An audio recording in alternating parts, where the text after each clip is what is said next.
Well, hello. How are we? Uncle Albert and Auntie Edna. Well, also, being as I'm half French, I also have a French uncle. And there we are. Bonjour, Tonton Albert. Tonton Albert. So, Uncle Albert. Yes. So, voila. And yeah, when I was growing up, it was quite unusual to be of mixed ethnicity like me. My mum's French and my dad's British, and now it's quite common. But I remember growing up and going to school, and I remember kids could be really, a lot of the English kids could be quite arrogant. Yeah, they used to say things like, "Oh, French rude food is rubbish, it's horrible." And they used to sort of say, "Oh, the French, all they eat are frogs' legs and snails." And they used to say things like, "French roads are awful." And they'd say, "French cars are dreadful. They're just like terrible. British cars are the best." Well, British car industry's pretty much all gone. And I think, there's been quite a lot of issues in Britain. I don't know whether it's management style or lack of investment compared to other countries, but I think we certainly have our issues.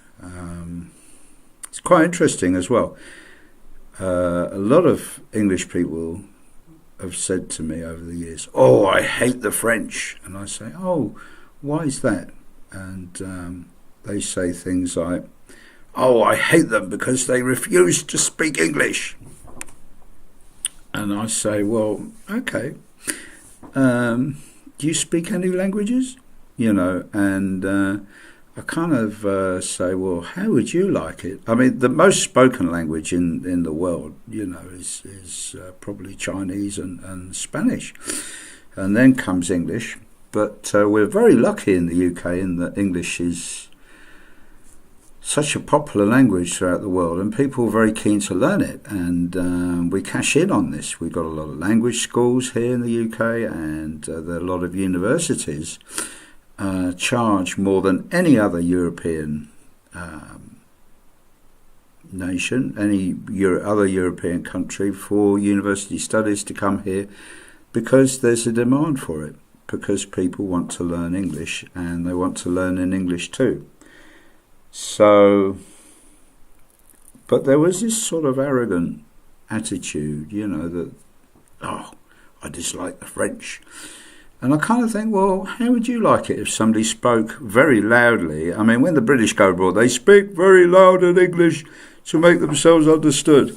So how would you like it if somebody came up to you and spoke very loudly in Spanish or in German? How would you react? And in fact, years ago, I came back from a wedding in France with some mates. And we went to a motorway service area and we all pretended to be French, just to see, and we all spoke in French and things like that, just to see how the staff reacted. And did they like it? No, they didn't. So, anyway, two very, very different cultures and two countries very close to each other. The remarkable thing is English is a beautiful language, and it's beautiful because it's made up of words that come from all over the world. And a big component in English language is French words. So, a lot of the kings and queens in the very early days of England, after 1066, for several centuries after that, they all spoke in French. And a lot of the nobility were French because William the Conqueror was French. So, and when you go in the catering industry, when you go in the kitchen, they speak French. All the chefs are taught, all the cooking terms are French. And you get a word like pig, and then as soon as it goes on the table, it becomes porc, porc, which is a French word for pig. So there you go.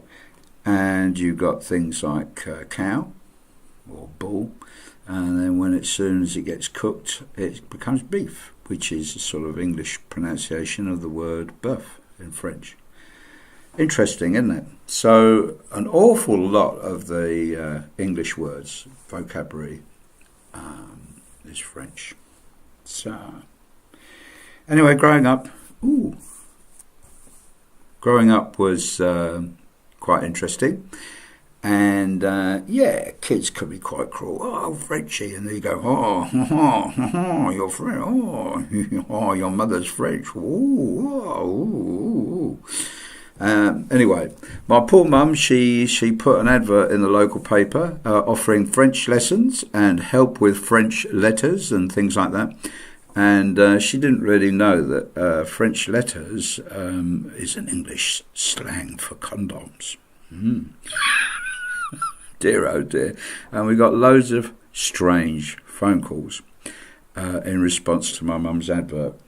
And one day, I remember when I was little, we were walking through Soho. We were going to Leicester Square to watch a film, and we were going to see the film premiere, and I must have been quite young, about 7 or 8 years old, and I saw these doorbells in Soho, and it said French lessons and French oral lessons and things like that. And I said to my dad, there's an awful lot of French teachers in this area. And he said, no, I don't think they teach French. I think it refers to something else. And he couldn't tell me at the time, but these were sex workers. At the time, the code for being a sex worker was to offer French lessons. And that's why my poor mum, when she offered French lessons in the local paper, got all these weird phone calls. Yeah. Bizarre, isn't it, this attitude? You know. And then years later, my mum trained to be a teacher. And she went to Warhol College. And my mother, she spoke with a very strong accent for many years, and she could barely speak English perfectly, maman. But she got the highest marks in English on her year, and she got a distinction in English, and we were terribly proud of her. And what it was she had a special insight, a different perspective. Being French, she saw things differently. She's a brilliant linguist, my mum, actually. And she saw English literature. She had a different angle. So she got more marks, you see. And she had a different appreciation from just seeing it head on like that. Being French gave her an advantage. And she got very, very high marks, which is lovely, isn't it? Anyway, she got her first teaching job. And she went to a Roman Catholic school, which was at the time run by nuns. And the nuns were delighted to have a French lady. They rubbed their hands together and said, at last, we have a French person. We've got somebody who can do the sex education at our school. And my mum had to do all the sex education. And she said, what has it got to do with being French doing sex education? So there you are. That's a true story. And bizarre, isn't it? Why do the British have this sort of code name, for French lessons being sex, French letters being condoms? Bizarre. You are crazy. Anyway, there's a little joke that the Swiss say about the British. They say, in Britain, the toilet doors open inwards and you can barely get in.